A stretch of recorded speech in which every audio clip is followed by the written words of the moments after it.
Oh, come on, you stupid thing. I just need a little bit more power. GB1, you didn't happen to go up into the gantry earlier and slice up all the fuel lines, did you? I didn't think so. I just need a little bit more for the cameras. You don't think it was Timothy, do you? Still mad about the whole blender thing? Yeah. Oh, hey everyone, and welcome to Group Builders, the show where we create together. I'm your host, Disorderly Cone, and this is my friend GB1. We were going to do a really cool rocket launch in this episode, but unfortunately something happened and, well, our cameras aren't working, so we really can't figure it out. But no worries, we're still going to build the really awesome Metal Earth Saturn V Rocket. I'm pretty excited too, GB1. But what kind of tools do you need to build a rocket? How does the Saturn V model stack up to the other space models in this series? And why does it give so many builders out there a really hard time? That's a great question. Let's begin our investigation on the workbench. Group Builders, welcome to the workbench. We have our Apollo Saturn V rocket in some really awesome Metal Earth packaging. And I have to admit, I'm really excited to get back into the space models after doing some other ones for a little while. Let's go ahead and take a look at the back. On the back, we have some history on the Apollo 11 Saturn V rocket, and then just below, we have some instructions on how to build it. On the right here, we have a QR code which we can scan to get a 360 view of our model if we need it while we're building, and then right below that, we have a difficulty rating here of about a medium. Finally, on the left, we get a look at some other models in the series. Groovers, let's go ahead and open up our package.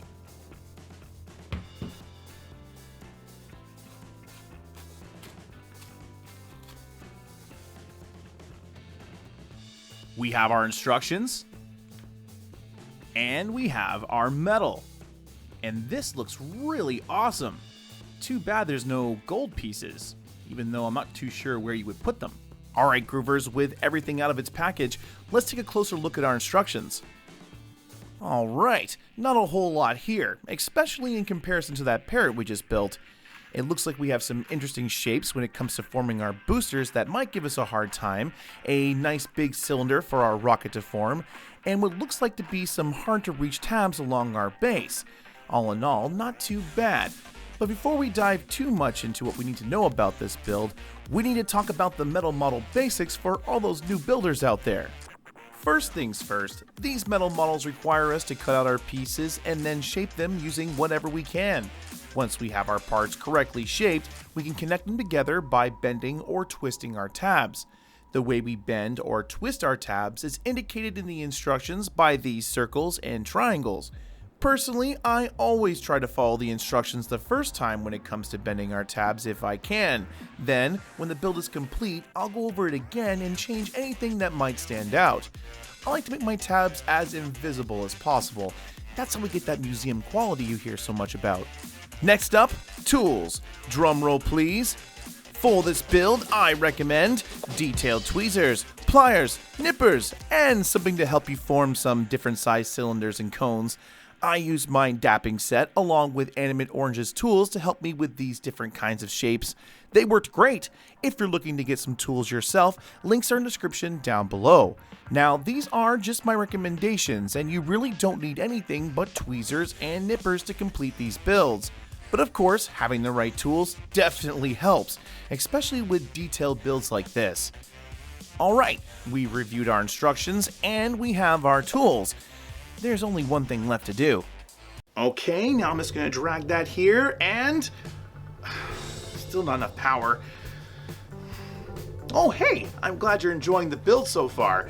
Could you do me a favor and press the like button? I could use that little bit of a power boost to be able to see who did all this sabotagery to my rocket. Don't worry, I'll wait.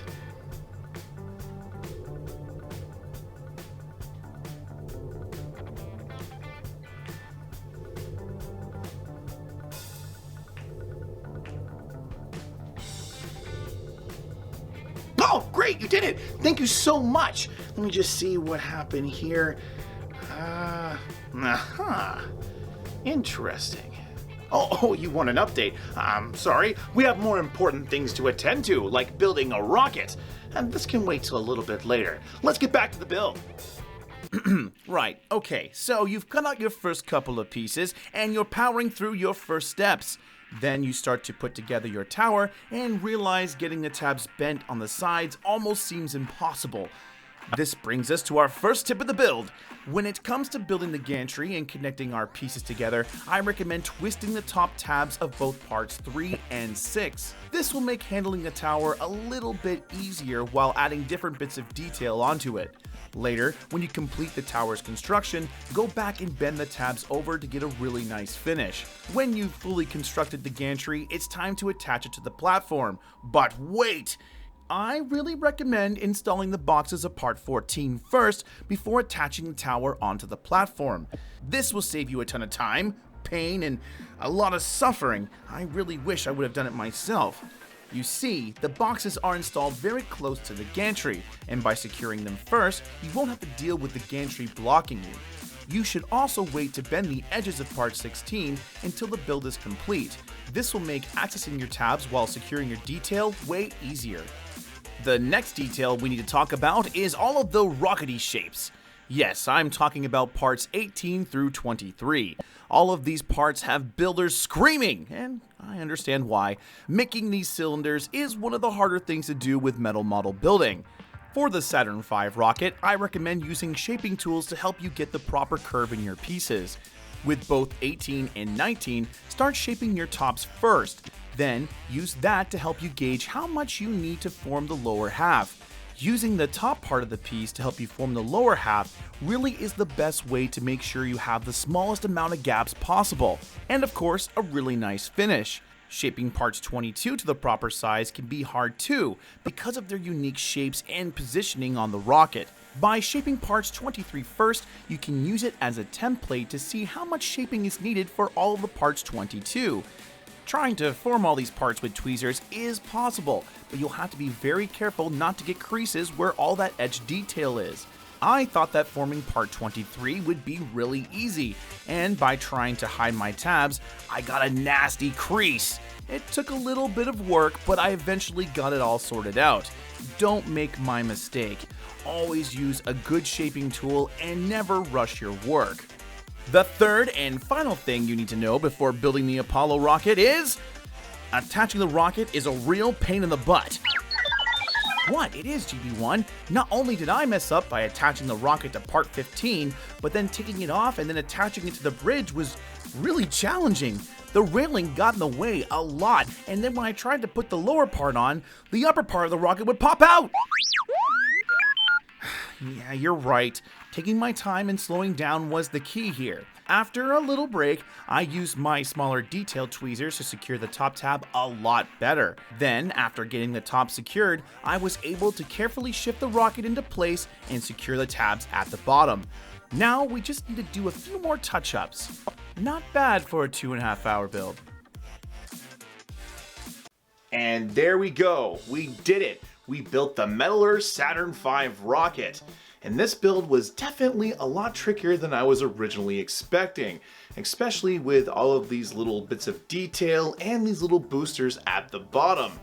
When we compare it to other models in the series, like our LM and CSN that we've done before, I can't help but think that there should have been a little bit more color on this one, especially with what they've done here with the gold. It would have been nice for them to have something like that here, even if it would have been a little bit of maybe red coloring or orange coloring for the gantry. But that being said, it's now for the ultimate moment of truth. Does the Metal Earth Saturn V Rocket get the Groove Builder seal of approval? Yes it does! Because even though it might be tricky and some of the detail might not be up to snuff with some of the other models in the series, this Saturn V Rocket still is awesome. And if you're a space fan, you're definitely going to want to add this one to your collection. I really can't recommend this model for new builders out there just because of all the unique shaping and of course hard to reach tabs in some areas. But if you're a space fan and have a couple of models under your belt, this is definitely one you might want to try and tackle.